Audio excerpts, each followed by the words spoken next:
말씀은 시편 110편 1절에서 7절까지 되겠습니다. 시편 110편 1절에서 7절까지 말씀 제가 봉독에 올립니다.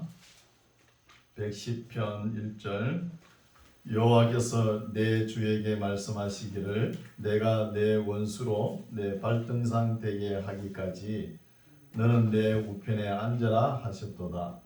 여호와께서 시온에서부터 주의 권능의 호를 내어 보내시리니 주는 원수 중에서 다스리소서.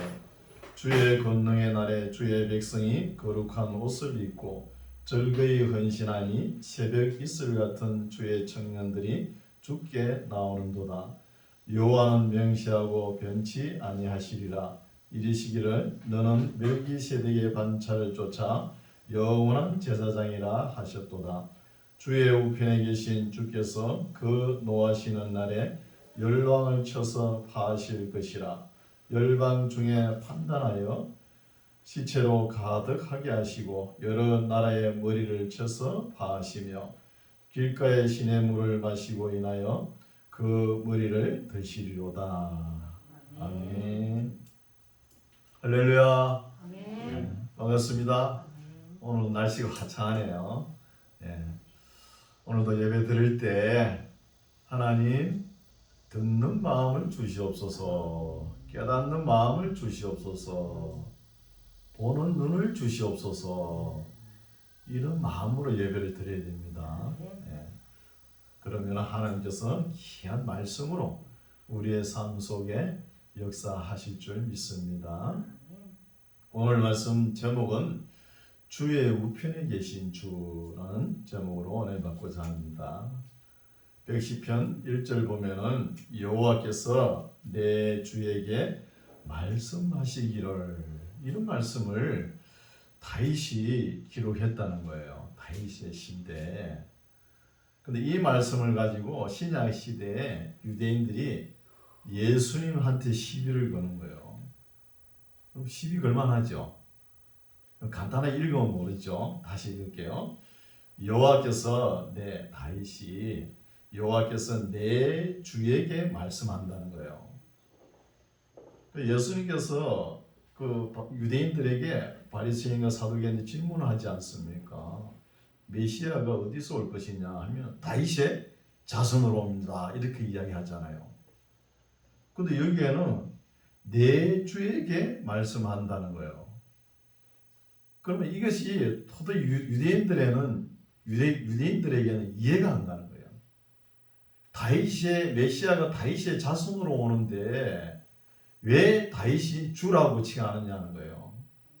그렇죠? 이해가 안 가는 거예요. 우리는 예수님 안에서 다 이해 가야 됩니다. 이해가. 왜? 창세 전부터 하나님과 예수님과 성령님이 계셨잖아요. 다만 육신이 되어 이 땅에 오신 모습은 다윗의 혈통을 통해 가지고 왔다는 거예요. 그렇게 하면 이해하면 간단한 거잖아요. 근데 유대인들이 이해를 못하는 거예요. 그래서 주의 우편에 계신 주로 오셨고 또 멜기세덱의 반차를 쫓아서 영원한 제사장으로 오셨다는 거예요. 또 이 세상을 심판하시기 위해 심판주로 오셨다는 내용입니다. 이 내용들이 110편에 다 들어있는 것이죠. 읽어보겠습니다.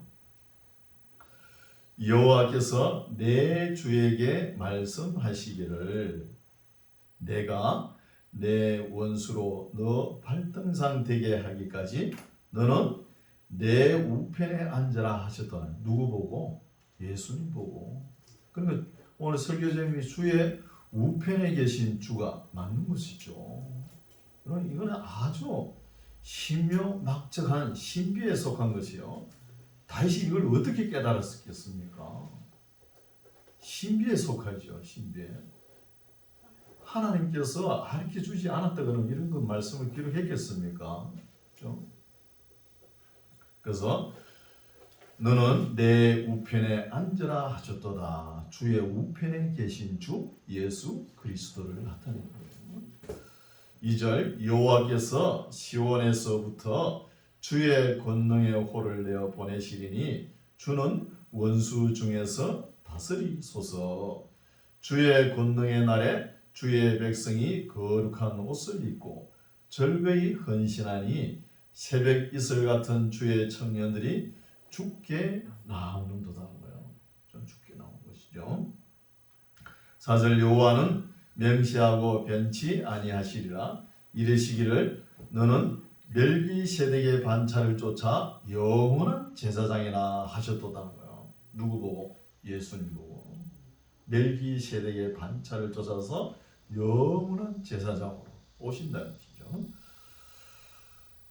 5절 주의 우편에 계신 주께서 그 노하시는 날에 열방을 쳐서 파하실 것이라. 열방 중에 판단하여 시체로 가득하게 하시고 여러 나라의 머리를 쳐서 파하시며. 그러면은 심판주로 오신다는 말씀이죠. 판단하신다는 것은 심판하신다는 거예요. 심판주로 오신다는 거예요. 세상을 심판하기 위해서 오신다는 것이죠. 주의 우편에 계신 주로 오시고 또 멜기세덱의 반차를 쫓아 영원한 제사장으로 오시고 또 세상을 심판하러 오신다는 것이죠. 우리 주님께서 오실 때 세상을 심판하죠. 심판하십니다. 반드시.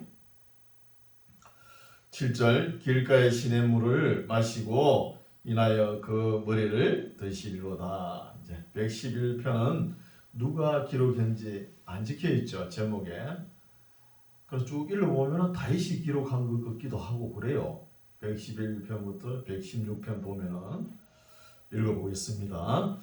할렐루야. 내가 정직한 자의 해와 공회 중에서 전심으로 여호와께 감사하리로다.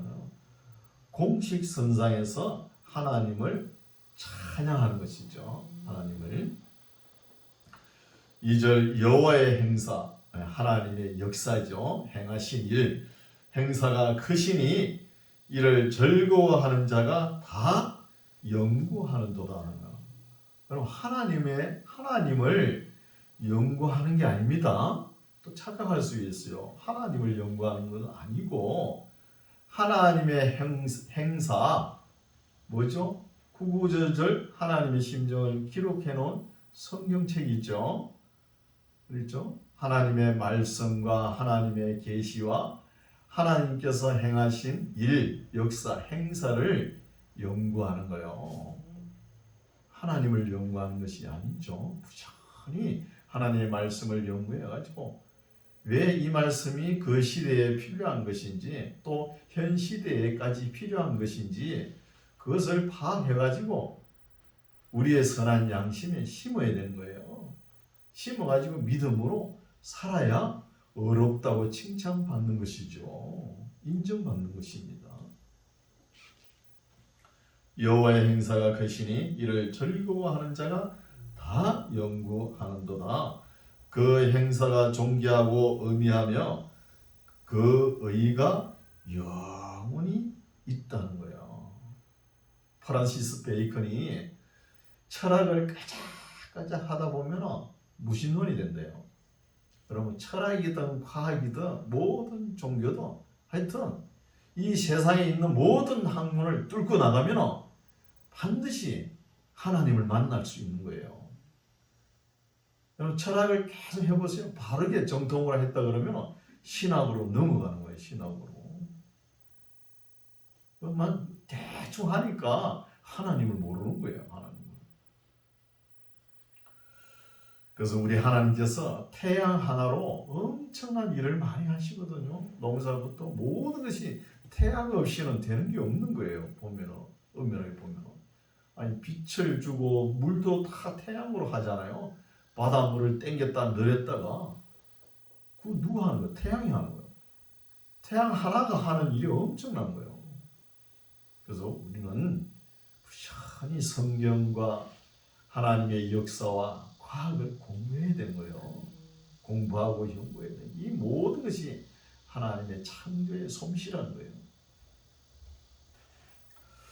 4절 그 기이한 일을 사람으로 기억해 하셨으니 여호와는 은혜로우시고 자비하시도다 거예요. 하나님은 은혜로우시고 자비하시죠. 그러나 유대인들은 어떻게 생각해요? 하나님은 너무 두렵게 생각하죠. 하나님 앞에 조금만 잘못하면 그냥 혼나니까. 역사를 읽어보면 그렇잖아요. 그런 신약 시대는 어때요? 하나님 너무 가까이 해가지고 또 문제가 됐죠. 너무 가까이 해가지고.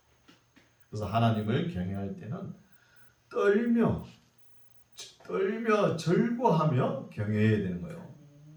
아무 두려움도 없고 그러면 안 되는 거예요. 또요. 그렇죠? 또 너무 두려워가지고 하나님 앞에 나아가지 못한 그것도 안 되는 거예요. 그렇죠? 5절 여호와께서 자기를 경외하는 자에게 양식을 주시며 그 언약을 영원히 기억하시리로다. 뭐 양식을 준다 해서 억만장자가 되겠다 그런 약속 아니에요. 일용할 양식을 주는 거예요. 일용할 양식. 우리의 필요한 것은 아무 염려할 것도 없습니다. 마태복음 6장에 나왔죠. 공중에 나는 새를 보라. 너가 염려해가지고 키를 한 채나 더 할 수 있겠느냐. 그거 다 염려 덩어리라는 거예요. 네. 하물며 하나님께서 그죠? 이 모든 것을 더해 주신다는 거예요. 다 너희들이 필요한 것을 다 알고 계시고 적절하게 채워 주십니다. 이런 믿음으로 살아가시기 바랍니다. 양식을 주시며 그 언약을 영원히 기억하시리로다. 6절 저가 자기 백성에게 열방을 기업으로 주사 그 행사의 능을 저희에게 보이셨도다. 출애굽부터 가나안 정복까지 다 하나님의 능력을 이스라엘 백성들이 다 보았죠. 그 이야기를 하는 거예요. 7절 그 손의 행사는 진실과 공이며 그 법도는 다 확실하니 영원 무궁히 정하신 바요 진실과 정의로 행하신 바로다. 누가? 하나님은 진실과 공의의 하나님이죠. 정의와 공의의 하나님이다. 이런 말씀이죠. 9절 여호와께서 그 백성에게 구속을 베푸시며 그 언약을 영원히 세우셨으니 그 이름이 거룩하고 지존하시도다. 이런 말씀을 깨달을 정도면은 이 누가 기록했는지 모르지만 대단한 지성이 있는 사람입니다. 우리에게 하나님께서 지성과 감성과 의지를 주셨잖아요. 대단한 지성이 있는 사람이 기록했죠. 10절 여호와를 경외함이 곧 지혜의 근본이라. 그 계명을 지키는 자는 다 좋은 지각이 있나니 여호와를 찬송함이 영원히 있으리로다 하는 것이죠. 그래서 지혜라 그러면은 필로소피아 철학을 이야기하는 거예요. 필로는 뭐냐? 사랑한다는 뜻이요. 소피아는 뭐냐? 지혜라. 그럼 철학이라는 단어가 지혜를 사랑한다는 거예요. 근데 이 철학이 하나님이 없는 철학은 문제가 되는 거예요. 탈레스부터 현대 철학까지 다 결론적으로 보면은 그냥 말장난에서 그쳐버리는 거예요.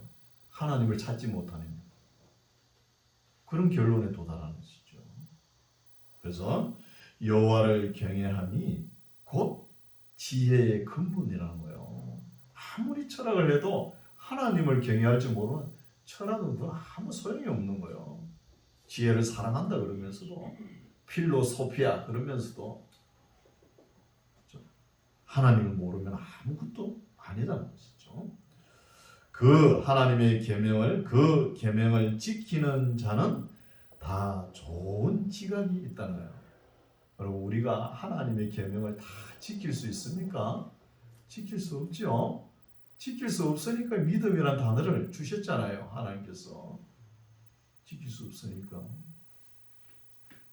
그러나 지킬 수 없더라도 하나님의 말씀을 읽고 옳다는 그 지각까지는 올라가야 된다는 거예요. 이것까지 아무것도 안 하고 있으면 안 된다는 것이죠. 옳고 그름의 판단을 할 줄 알아야 된다는 거죠. 굉장히 중요한 것이죠. 그 계명을 지키는 자는 다 좋은 지각이 있나니 여호와를 찬송함이 영원히 있으리로다. 지각이 껴있는 사람은 하나님을 찬송합니다. 그걸 모르니까 그랬죠. 모르니까. 알면은 여러분 예수님께서 말씀하셨잖아요. 너희가 내 말에 거하면 참 내 제자가 되고 진리를 알지니 진리가 너희를 자유케 하리라. 다 상통되는 말씀이에요. 상통되는 말씀. 이제 112편 살펴보겠습니다. 할렐루야. 여호와를 경외하며 그 계명을 크게 즐거워하는 자는 복이 있도다. 많이 들어본 것이죠. 시편 1편이잖아요. 1편하고 상통하죠. 1편하고. 그 후손이 땅에서 강성하며 정직자의 후대가 복이 있으리로다. 하나님의 계명을 크게 즐거워하고 또 지키는 자는 복이 있고 그 복의 열매가 3절에 나오죠. 부요와 재물이 그 집에 있으며 그 의가 영원히 있으리로다. 어떻게 할 경우에 그 계명을 크게 즐거워하면서 지키는 자에게 있다는 거예요. 하나님을 사랑하고 계명을 즐거워하면서 지키는 자는 천대까지 하나님께서 은혜를 베푸신다 이랬죠. 또 천대까지 복을 누린다 그러지 않습니까? 나가도 복을 받고 들어가도 복을 받고 십년기에 있지 않습니까? 그게 그 전에 뭐가 있습니까? 하나님의 규례와 계명을 지키는 자입니다. 계명을 다 집어 던지고 복 주십시오. 이거는 좀 문제가 되죠. 좀 지키면서 복을 주십시오. 이래야 되는 거예요. 이렇게 대표적인 복을 받은 사람이 누구예요? 다윗과 솔로몬 시대지 않습니까? 다윗 시대에 다윗이 성전을 건축하지 못했지만 아들 솔로몬 때 건축하지만 건축에 필요한 모든 자재 다 준비해 놓은 거예요. 엄청납니다. 그 준비가. 한때는 다윗이 한 번 실수하는 바람에 그렇게 어려운 인생 질곡을 겪었지만 그래도 말년에는 그 정권을 자기 아들에게 넘겨주지 않습니까? 그러면서 솔로몬도 물론 마찬가지죠. 처음에는 참 지혜롭게 이 나라를 잘 다스렸잖아요. 근데 나중에는 어때요? 여인들의 치마폭에 의해서 망하지 않습니까? 망국 종교 박람회를 여는 거예요. 여인들 하나 데리고 오면은 그 사람들이 섬기는 신을 갖다가 다 수용하는 것이죠. 그것이 문제가 돼가지고 타락을 하는 것이죠.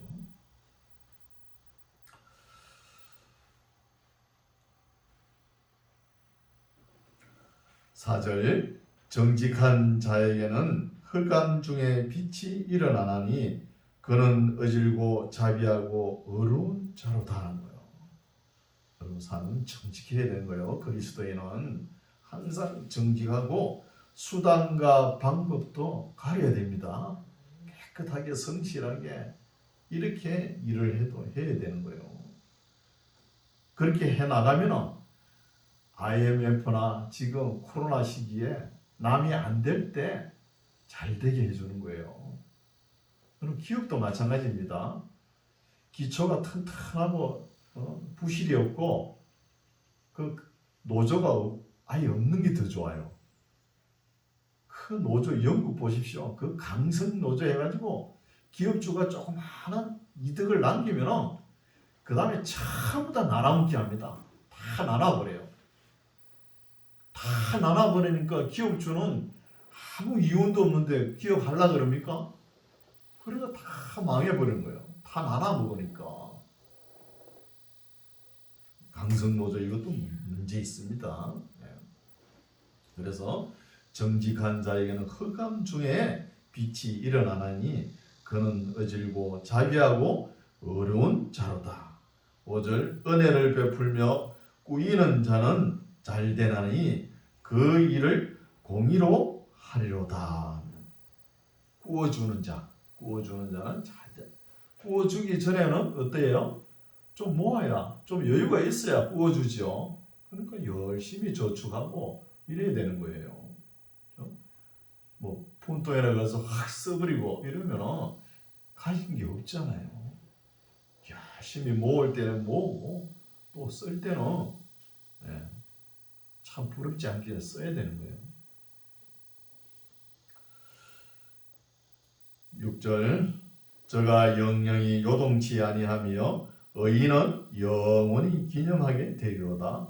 그는 흉한 소식을 두려워 아니하며 여호와를 의뢰하고 그 마음을 굳게 정하였도다. 이런 사람이 누구냐? 성실한 자야, 정직한 자, 이런 사람이죠. 아무리 세상 풍파가 몰아쳐도 하나님 앞에 정직하게 성실하게 일을 하는 사람은 하나님께서 어려운 환난이 있을 때 반드시 잘 되게 해줄 수 있을 겁니다. 이것을 믿어야 되는 것이죠. 그 전에 정직한 삶을 살아가는 것이죠. 8절 그 마음이 7절 그는 흉악 소식을 두려워 아니하며 여호와를 의뢰하고 그 마음을 굳게 정하였도다. 그 마음이 견고하여 두려워 아니할 것이라. 그 대적에 받는 보응을 필경 보리로다. 저가 재물을 흩어 빈구한 자에게 주었으니 그 의가 영원히 있고 그 뿔이 영화로이 들리리로다 하는 거예요. 여러분 열심히 일하고 여러분 저축 많이 해가지고 좀 모으세요. 모아가지고 어려운 이웃들 있잖아요. 흩어 베푸세요. 여러분 구제는 구약의 3대 의라 그러면 뭐죠? 구제와 금식, 기도 이걸 이야기하는 거예요. 기도와 금식은 신약 시대에 그렇죠? 우리 많이 하니까 의로 이렇게 생각 안 했지만 그러나 구제는 신약 시대에도 필요합니다. 이걸 누가 잘하냐? 우리 기독교는 조금 잘 못해요. 가톨릭이 잘해요. 가톨릭이. 그러니까 사람들이 그쪽으로 참 몰려간다는 거예요. 그렇죠? 반드시 어려운 이웃이 있으면 손을 펼쳐가지고 하나님의 사랑을 전하는 자가 될 줄 믿습니다. 돼야 되겠죠. 9절 저가 재물을 흩어 빈구한 자에게 주었으니 그 의가 영원히 있고 그 뿔이 영화로이 들리리로다. 덕목 중 하나죠. 악인은 이를 보고 하나여 이를 갈면서 소멸하려니 악인의 소욕은 멸망하리로다. 악인들 항상 이런 생각하시죠. 그래서 111편, 112편도 우리 삶 속에 참 교훈이 되는 시죠. 교훈시라고 볼 수 있습니다. 113편 보겠습니다. 할렐루야 여호와의 종들아 찬양하라. 여호와의 이름을 찬양하라. 이제부터 영원까지 여호와의 이름을 찬송할지로다. 해 돋는 데서부터 해 지는 데까지 여호와의 이름을 찬양을 받으시리로다. 여호와는 모든 나라 위에 높으시며 그 영광은 하늘 위에 높으시도다. 여호와 우리 하나님과 같은 자 누구리요? 높은 위에 앉으셨으나 스스로 낮추사 천지를 살피시고 가난한 자를 진토에서 일으키시며 궁핍한 자를 그런 무더기에서 드셔서 비천한 자 아무 보잘것없는 사람을 하나님께서 들어 쓰시는 거예요. 여러분 목회자들이 그런 분들 많죠. 되게 보면은 성장 과정에 보면은 뭐 좀 그렇고 그래요. 그런데 하나님께서 다 일꾼을 세우시는 거예요. 그런 무더기에서 드시는 것이죠. 8절 방백들 곧 그 백성의 방백들과 함께 있게끔 세우시며 또 잉태하지 못하던 여자로 집에 거하게 하사 자녀의 젊은 은미가 되게 하시도다. 할렐루야 하면서 113편 기자도 대단한 지성이 있는 사람이죠. 그죠? 비천한 자를 들어 쓰시는 거예요. 이래 들었었다 그러면 자기 자랑하면 안 되죠. 하면 안 돼요. 자랑치 못하게 항상 겸손을 성경은 강조합니다. 겸손을. 114편 이스라엘이 애굽에서 나오며 야곱의 집이 방은 다른 민족에게서 나올 때에, 애굽에서 나올 때를 이야기하는 거예요. 애굽에서 나올 때 유다는 여호와의 성소가 되고 이스라엘은 그의 영토가 되었도다. 바다는 홍해 바다를 이야기하겠죠. 바다는 이를 보고 도망하며 요단은 물러갔으며 산들은 수양같이 뛰놀며 작은 산들은 어린 양같이 뛰어도다. 바다야 너가 도망하면 어쩜이며 요단아 너가 물러가면 어쩜인고 너희 산들아 수양같이 뛰놀며 작은 산들아 어린 양같이 뛰놀면 어쩜인고. 진짜 시인 같죠? 용어가. 7절 땅이여 너는 주 앞 곧 야곱의 하나님 앞에서 떨지어다. 저가 반석을 변하여 못이 되게 하시며 차돌로 샘물이 되게 하셨도다. 그러면서 114편 기자도 하나님께서 이스라엘 백성을 오늘날 우리에게도 해당되겠죠. 그 표적과 기사와 이적을 행한 것을 그것을 이 기자가 알고 기록해 놓은 것이죠. 하나님께서 우리를 사랑하신 표적이겠죠. 표적. 115편 살펴보겠습니다. 여호와여 영광을 우리에게 돌리지 마옵소서. 우리에게 돌리지 마옵소서. 오직 주의 인자하심과 진실하심을 인하여 주의 이름에 돌리소서. 영광은 모든 영광은 주 하나님께 돌려야 되는 거예요.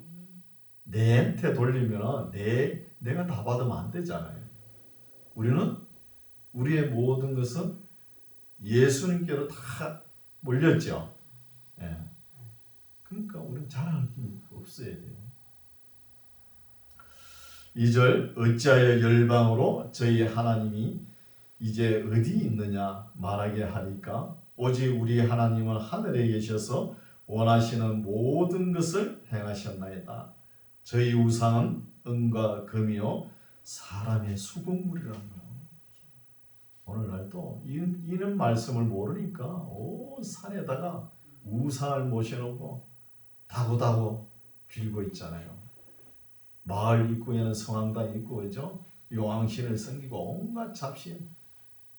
우리 민족이 그래 해왔잖아요. 이 모든 것을 타파한 권리가 있죠. 사도 바울이 한마디 딱 했죠. 에베소 가가지고 사람의 손으로 만든 것은 신이 아니다. 일어났더니 에베소 그죠? 아르테미스 신전이 막 흔들흔들거리지 않습니까? 그 흔들리니까 복음이 들어가는 거예요. 우상은 어떠냐 하면은 4절 저희 우상은 은과 금이요 사람의 수공물이라 사람이 만든 거라는 거예요. 수공물이라 입이 있어도 말하지 못하며 눈이 있어도 보지 못하며 귀가 있어도 듣지 못하며 코가 있어도 맞지 못하며 손이 있어도 만지지 못하며 발이 있어도 걷지 못하며 목구멍으로 소리도 못하는 것이 우상이라는 거예요. 이게 우상이죠. 8절 우상을 만드는 자와 그것을 의지하는 자가 다 뭐와 우상과 같다는 거예요. 그걸 의지하고 우상과 같이 된다는 것이죠. 9절 이스라엘아 여호와를 의지하라. 그는 너희 도움이시요 너희 방패시로다. 아론의 집이여 여호와를 의지하라. 그는 너희 도움이시요 너희 방패시로다. 여호와를 경외하는 너희는 여호와를 의지하라. 그는 너희 도움이시요 너희 방패시로다. 여호와를 의지하라. 너희 도움이시요 방패시라. 말이 똑같이 세 번이나 나오죠. 그럼 세 번 나오면 중요하다는 것이죠. 우상 같은 거 의지하지 말고. 12절 여호와께서 우리를 생각하사 복을 주시되 이스라엘 집에도 복을 주시고 아론의 집에도 복을 주시며 대소무론하고 여호와를 경외하는 자에게 복을 주시리로다. 어떤 자? 하나님을 사랑하고 하나님을 믿고 의지하는 자, 이런 사람들에게 복을 주는 거예요. 그러나 하나님을 믿지 않는 사람도 전체적으로 골고루 주는 복도 있죠. 14절 여호와께서 너희 곧 너희와 또 너희 자손을 더욱 번창케 하시기를 원하노라. 너희는 천지를 지으신 여호와께 복을 받는 자로다. 하늘은 여호와의 하늘이라도 땅은 인생에게 주셨도다. 우리 사람 인생에게 주었는데 우리가 어떻게 해야 되죠? 잘 관리를 해야 되는 거예요. 잘 관리를 못 해가지고 온갖 환경 호르몬에 찌들리고 있지 않습니까? 오늘날 삶이. 17절 죽은 자가 여호와를 찬양하지 못하나니 살아있어야 하나님을 찬송하고 찬양하죠. 적막한 데 내려가는 아무도 못한다는 거예요. 적막한 가운데 내려가면은 우리는 이제부터 영원까지 여호와를 송축하리로다. 할렐루야 하면서 마칩니다. 116편 한 편 더 보겠습니다. 여호와께서 내 음성과 내 간구를 들으심으로 내가 저를 사랑하는도다. 그 길을 내게 기울이셨으므로 내가 평생에 기도하리로다. 사망의 줄이 나를 두르고 음부의 고통이 내게 미치므로 내가 환난과 슬픔을 만났을 때에 내가 여호와의 이름으로 기도하기를 여호와여 주께 구하오니 내 영혼을 건지소서 하였도다. 여호와는 은혜로우시며 의로우시며 우리 하나님은 자비하시도다. 6절 여호와께서는 어리석은 자를 보존하시나니 내가 낮게 될 때에 나를 구원하셨다는 거예요. 낮을 때 사람이 겸손하죠. 겸손하니까 하나님께서 일을 하시는 거예요. 겸손한 자를 강하게 인도하시는 거예요. 바울이 고백했죠. 나의 약함이 곧 강함이라는 거예요. 내가 부덕불 자랑하면은 나의 약함을 자랑하노라 이런 말씀이 있는 거예요. 그래서 우리가 너무 완벽하고 강하면 하나님께서 하실 일이 없어요. 너 혼자 내버려둬도 잘 하는데 내가 뭘 도와줘? 이런 마음입니다. 부족하고 낮고 너무 부족하니까 연약하니까 하나님께서 이끌어 가시고 도와주시는 거예요. 여호와께서는 어리석은 자를 보존하시나니 내가 낮게 될 때에 나를 구원하셨도다. 내 영혼아 내 평안함에 돌아갈지어다. 여호와께서 너를 후대하심이로다. 주께서 내 영혼을 사망해서 내 눈을 눈물에서 내 발을 넘어짐에서 건지셨나이다. 내가 생존 세계에서 여호와 앞에 행하리로다. 내가 믿는 고로 말하리라. 내가 큰 곤란을 당하였도다. 다윗이 기록했다 그러면 엄청난 한 번 실수로 인해 가지고 엄청난 질곡이 다가오죠. 인생길이. 우리도 인생길 살아가면서 앞뒤 사방이 다 막혀 있을 때 위를 보십시오. 위는 뚫혀 있지 않습니까? 왜 뚫혀 있을까요? 하나님께 기도할 수 있다는 거예요. 기도할 수 있다는 것이죠. 11절 내가 경급 중에 이르기를 10절 내가 믿는 고로 말하리라. 내가 큰 곤란을 당하였도다. 내가 경급 중에 이르기를 모든 사람은 거짓말장이라 하였도다. 그럼 사람을 너무 믿지 마세요. 또 안 믿을 수도 없죠. 그래서 사람과의 관계도 등 좀 거리를 두면서 이렇게 친교를 가지는 게 좋아요. 너무 가까이 해가지고 그 사람 밥그릇이 몇 개인지 다 일일이 다 알고 있어 보세요. 피곤합니다. 너무 가까이 하면 그 사람 허점이 많이 보여요. 보이기 전에 등거리로 친교하는 게 좋습니다. 12절 여호와께서 내게 주신 모든 은혜를 무엇으로 보답할꼬. 이제 다윗이 기록했다 그러면은 다윗이 너무 어려우니까 다윗 주변에 있는 사람들 전부 다 나와 있죠. 거짓말장애를 그러지 않습니까? 자기를 괴롭히는 전부 다 원수예요. 원수고 이러니까 그 긴 인생 질곡을 이제 통과한 것이죠. 지나고 보니까 모든 것이 하나님의 은혜로 진행됐다는 거예요. 참 아름다운 마음이죠. 하나님의 은혜를 깨닫는다는 것이. 여러분, 믿지 못하는 사람은 그 100번 하나님께서 은혜를 베풀어도 절대 깨닫지 못합니다. 맨날 밖에 나가지고 하나님의 창조물도 보고 뭐 자연적으로 생겼지 뭐 이렇게 생각하고 만다니까요. 13절 내가 구원의 잔을 들고 여호와의 이름을 부르며 여호와의 모든 백성 앞에서 나의 소원을 여호와께 갚으리로다.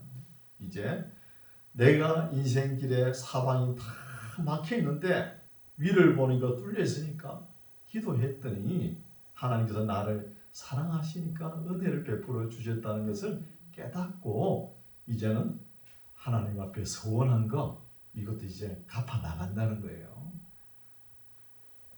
15절 성도의 죽는 것을 여호와께서 기중히 보신다는 거야. 자살하는 거 말고는 사람이 수명을 다하는 것 이것도 하나님의 다 의미가 있는 거예요.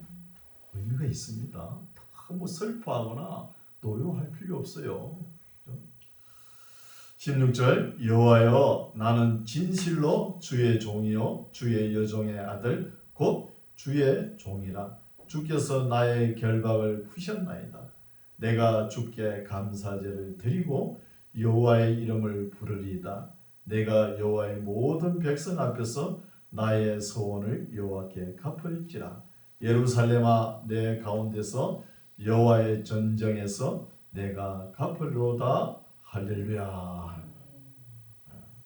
오늘 말씀은 여기까지인데 다윗이 기록했다 그러면 인생길에 엄청난 질곡들이 많죠. 여러분도 어려움이 많잖아요. 뭐 70, 80 뭐 이래 살지만도 그 동안에 엄청난 어려움이 있죠. 어려움이 있을 때 사방이 다 막혔을 때 위는 항상 열려 있으니까 하나님께 기도하십시오. 기도하면은 하나님께서 사랑하시니까 또 새로운 길을 열어주시는 거예요. 열어주신다는 것은 하나님과 우리와의 사이에 교통이 된다는 거예요. 교통이 되니까 이제 내가 어려운 질곡이 있더라도 하나님께서 나를 사랑하니까 은혜를 베풀어 주셨구나 깨닫고 또 기도를 들어주셨으니까 하나님을 나도 사랑하겠다. 일방적으로 하나님께서 우리만 사랑해라 그러면 안 돼요. 또 하나님께서 우리를 사랑하시잖아요. 사랑하시면 우리도 하나님을 사랑해야 되는 거예요. 사랑하는 게 뭐예요? 하나님의 말씀을 한 절이라도 더 읽는 거예요. 더 읽고 우리 삶이 변화의 모습을 보여야 되는 거예요. 신명기 8장에 보면 이런 말이 있어요. 너희를 이 광야길로 인도한 것은 너희를 낮추고 시험하사 드디어 복을 얻게 하기 위함이라 이런 말씀이 있는 거예요. 우리가 하나님 앞에는 항상 낮춰야 되는 거예요. 이게 잘 안 돼요. 노예나 총회나 이렇게 가보면은 이게 잘 안 돼가지고 항상 시끄러워요. 사람 사는 세상은 그렇죠. 시끄럽기 마련입니다. 그래서 자기를 낮추어야 겸손해야 하나님께서도 기뻐하시고 복을 주실 줄 믿습니다. 이 복이란 단어가 히브리어로 뽀라카예요. 뽀라카라는 단어는 뜻이 뭐냐? 무릎을 꿇다는 거예요. 무릎을 꿇고 기도하는 자세도 중요한 거예요. 그래서 늘 겸손한 자세로 우리가 살아가면은 우리의 인생길에 아무리 어렵고 힘들더라도 하나님께서 길을 열어주실 줄 믿습니다.